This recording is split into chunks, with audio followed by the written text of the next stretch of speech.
दोस्तों सेल कई शेप्स और साइज में आते हैं, फिर वो चाहे आपके रिमोट या टॉयज में लगने वाले पतले सेल्स हों या फिर टॉर्चेस में लगने वाले मोटे सेल्स, लेकिन सभी के पीछे एक ही तरह की साइंस और कमाल की इंजीनियरिंग शामिल है।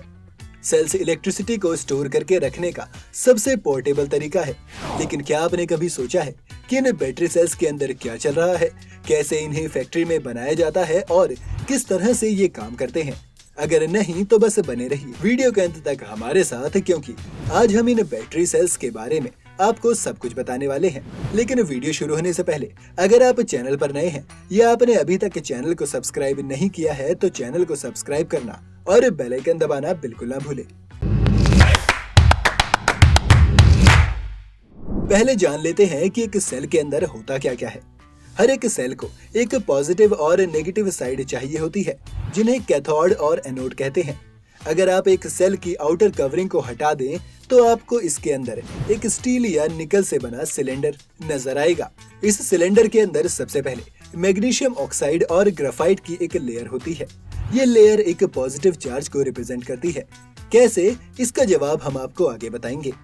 इस मैग्नीशियम ऑक्साइड और ग्रेफाइट की लेयर के बाद एक पेपर से बना सेपरेटर होता है, जो सेल के बीचों बीच प्लेस किया जाता है ताकि इसे नेगेटिव चार्ज मटेरियल से अलग किया जा सके। अगर ये फाइब्रस पेपर की लेयर ना हो तो बैटरी शॉर्ट सर्किट हो जाएगी। इस लेयर की दूसरी तरफ जिंक पाउडर और जेलिंग मटेरियल से बना एक पेस्ट ऐड किया जाता है। नीचे से इस स्टील कैप्सूल को अब एक नायलॉन प्लास्टिक कैप से सील कर दिया जाता है और नीचे से एक ब्रास पिन इसमें ऐड की जाती है। अब हमारे पास नेगेटिव और पॉजिटिव टर्मिनल है, यानी हमारे पास पूरी बैटरी है।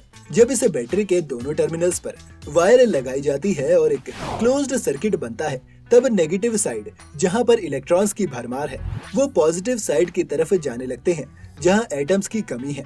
इस इलेक्ट्रॉन की मूवमेंट को ही हम करंट कहते हैं, जिससे हमारे डिवाइसेस को पावर मिलती है। आइए अब देखते हैं कि इन्हें फैक्ट्री में कैसे बनाया जाता है। सबसे पहले जो ब्रास पिन हमने सेल में देखी थी उसे बनाया जाता है। इसे बनाने के लिए एक 40 किलोमीटर लंबी ब्रास वायर को फैक्ट्री में लाकर उसके 4 सेंटीमीटर की लेंथ में मशीन द्वारा काट दिया जाता है। इस ब्रास वायर में पानी या ऑयल के कारण कंटेमिनेशन हो सकता है, जिससे बचने के लिए इसे एक मशीन में डालकर कुछ देर सैंड के साथ मिलाया जाता है। इसके बाद इन ब्रास पिन्स को आगे भेजा जाता है, जहां इन्हें एक निकल प्लेटेड ब्रास कैप के साथ वेल्ड कर दिया जाता है और ये पूरा सेट बनकर तैयार हो जाता है। इसे थोड़ी देर के लिए हम यूं ही छोड़ देते हैं और आगे बढ़ते हैं फैक्ट्री की दूसरी तरफ, जहां 2 ट्रक्स में भरकर जिंक लाया गया है। ये जिंक फैक्ट्री में इनगोट्स की फॉर्म में आता है, जो बहुत बड़े होते हैं। इसलिए इन 25 किलो के जिंक इनगोट्स को एक रोबोटिक आर्म एक इलेक्ट्रिक फर्नेस में डाल देती है, जहां टेम्परेचर इतना हाई पहुंच जाता है कि ये मेटल पिघलने लगता है। इसके बाद एक कन्वेयर इसमें परफॉर्मेंस एनहेंसेस को भी ऐड कर देता है। ये परफॉर्मेंस एनहेंसेस क्या है, इसे एक टॉप सीक्रेट रखा गया है। अब एक स्पेशल सीलो इस पिघले हुए जिंक को तेजी से घुमाता है और जिंक पाउडर फॉर्म में बदल जाता है। इस पाउडर को इसके बाद एक जेल में ऐड कर दिया जाता है। अब हमारी अगली परेशानी यही है कि ये जेल पॉजिटिव साइड के साथ मिक्स ना हो, जिसके लिए हमने सेल में वो फाइब्रस पेपर ऐड किया था। ये पेपर फैक्ट्री में छोटे छोटे बिट्स में नहीं आता, बल्कि 4 किलोमीटर लंबी रोल्ड स्ट्रिप्स की फॉर्म में होता है। इन्हें बाद में छोटे साइजेस में काट कर रखा जाता है। अब बारी है पॉजिटिव सेक्शन की। इसके लिए मैग्नीज डाइऑक्साइड की जरूरत पड़ती है, जो इलेक्ट्रॉन्स को एब्जॉर्ब कर सके। लेकिन मैग्नीज डाइऑक्साइड खुद में एक अच्छा कंडक्टर नहीं है, जिस वजह से इसमें ग्रेफाइट को भी ऐड किया जाता है। इन दोनों को ऐड करने के लिए 6 लेवल ऊंचे वाइब्रेटिंग सिप्स और सिलोज में डाल दिया जाता है, जिसमें कुछ देर रहने के बाद ये मैग्नीशियम ऑक्साइड और graphite powder battery friendly pellets के रूप में बाहर आते हैं। इसके बाद पहले से ही तैयार निकल प्लेटेड स्टील बैटरी कैन्स एक मैग्नेटिक कन्वेयर की मदद से असेंबली लाइन तक पहुंचते हैं, जहां इन्हें मैग्नीशियम ऑक्साइड और ग्रेफाइट से भर दिया जाता है।